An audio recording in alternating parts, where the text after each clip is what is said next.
The rain had just stopped as the boy walked through the small cemetery on the edge of town. His sneakers left quiet prints in the wet grass, a bunch of wildflowers trembling in his hand. The place was almost empty, just the whisper of wind through the trees and the faint hum of cars from the highway beyond. He came here often, though. He didn't really know why. Oh. Maybe it was the peace. Maybe it was the silence that didn't ask him questions.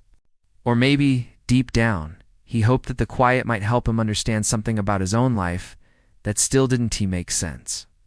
His name was Evan Miller, 12 years old, small for his age, with eyes that always looked a little sad even when he smiled. 3 months ago, he lost his father in a car accident, a loss that had ripped through their home like a storm no one saw coming.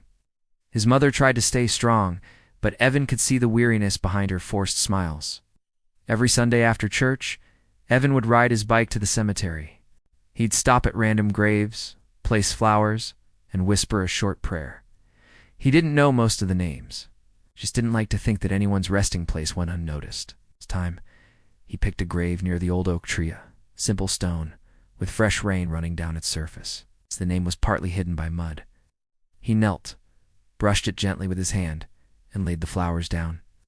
"Hi," he said quietly, as if talking to someone who could still hear. "I don't know you, but I thought you might like these." He smiled faintly and was about to leave when something about the carving caught his eye.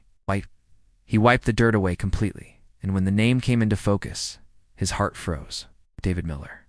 The same last name as his. He blinked, unsure if he was seeing it right. The dates carved below said 1978 to 2004. He counted on his fingers this man would have been in his 20s. Not his dad's age, not even close. But the name. Sat back, staring at the stone. For the first time since his father's funeral, a strange feeling ran through him. Not grief exactly, but curiosity, maybe even connection. Who was this man with his last name?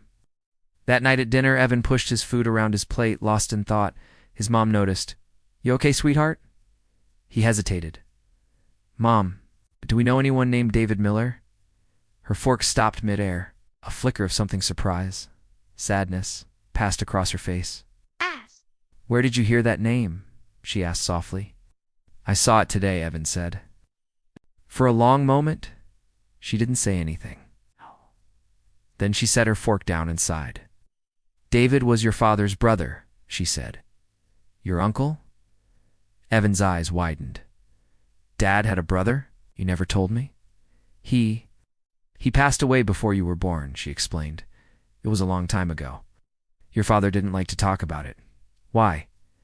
Her voice trembled slightly. "Because they weren't on good terms when it happened. They had an argument." "Your father always carried that guilt." Evan's throat tightened. "He never told me. I think it hurt too much," she whispered. "David died in a construction accident. Your dad was supposed to work that shift, but he stayed home because you were sick. He blamed himself for years." Evan sat there quietly, trying to make sense of it all. The man whose grave he had visited, his father's brother, a man his dad had loved and lost, but never spoken of. That night, Evan couldn't sleep. He lay awake, staring at the ceiling, thinking about his father and this uncle he'd never met. He thought about how both their names now rested on cold stones in the same cemetery. The next morning, he made up his mind. After school, he grabbed his bike, stopped by a flower shop, and bought 2 bunches, this time one for his dad and one for his uncle. The shop owner, a kind old woman, smiled at him. "For someone special?" she asked. Evan nodded. "Yeah," he said softly. "Family." The cemetery was quiet again when he arrived. He placed the first bunch at his father's grave, where the earth was still fresh.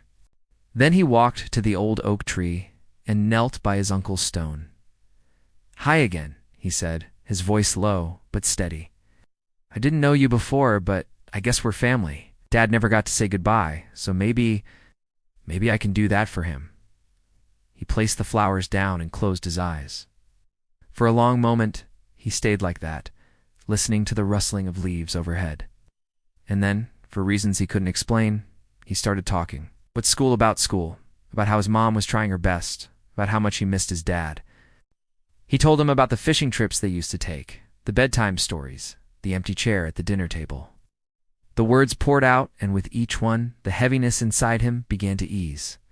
When he finally stood up to leave, a light breeze brushed his face, gentle and warm. It almost felt like someone was saying, asterisk, thank you.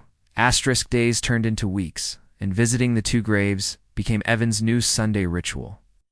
Sometimes he brought small toys his dad had given him when he was little, leaving them near the headstones. Other times, he just sat and talked. The cemetery no longer felt sad, it felt peaceful, almost alive with the memory of those who came before. One afternoon, while he was sitting under the oak tree, an older man approached, carrying a toolbox and a small bouquet. He wore a weathered hat and had kind eyes that hinted at a lifetime of stories. "You visit this grave often?" the man said kindly. Evan nodded. "He was my uncle. I didn't know him, though." The man smiled gently. "David was a good man. Worked with me on site. Always talked about his brother. Said they were opposites, but still close." Evan's eyes widened. "You knew him?" The man nodded. "Sure did. He used to carry a photo of his brother and a little note that said, 'No matter what, family first.' He said they'd had a fight once, but planned to fix it." Evan swallowed hard. He never got the chance. The man placed the flowers down and sighed. "No, he didn't. But he talked about making things right. I guess sometimes the people we love leave before we get to say what matters most." After the man left, Evan sat quietly again. He thought about the Note family first. He realized his dad had probably carried that guilt his whole life. And now standing here, Evan had the power to let that weight go for both of them. He looked at the two graves side by side, the afternoon sun painting them gold, and whispered, "You're together now. It's okay." That evening, when he got home, he found his mom sitting on the couch holding an old photo album. She looked up with red eyes, but a soft smile. "I thought maybe we could look at some old pictures," she said. They sat together for hours, flipping through photographs of his father and uncle, two young men laughing, fishing, posing with their parents, arms slung over each other's shoulders. For the first time, Evan felt like he knew the uncle he'd never met. At the end of the album, there was a note tucked between the pages, faded, torn, but still readable. It was in his father's handwriting. "I miss you, Dave. I wish I could go back. I hope you forgive me." Evan traced the words with his finger. "He did," he whispered. "He forgave you." His mother looked at him, puzzled. "What did you say?" Evan just smiled faintly. "Nothing. I just think." They're both at peace now. That night, as he lay in bed, he felt something he hadn't felt since the accident. A quiet calm, like the world had stopped holding its breath. He closed his eyes and saw his dad and his uncle standing together under that same oak tree, smiling at him. From that day on, every time Evan went to the cemetery, he didn't bring flowers out of sadness. He brought them out of gratitude.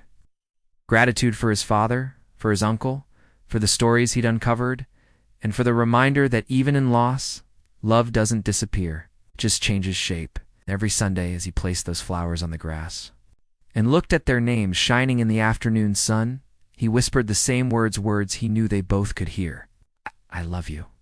And I'll keep your promise family first." Thank you so much for watching.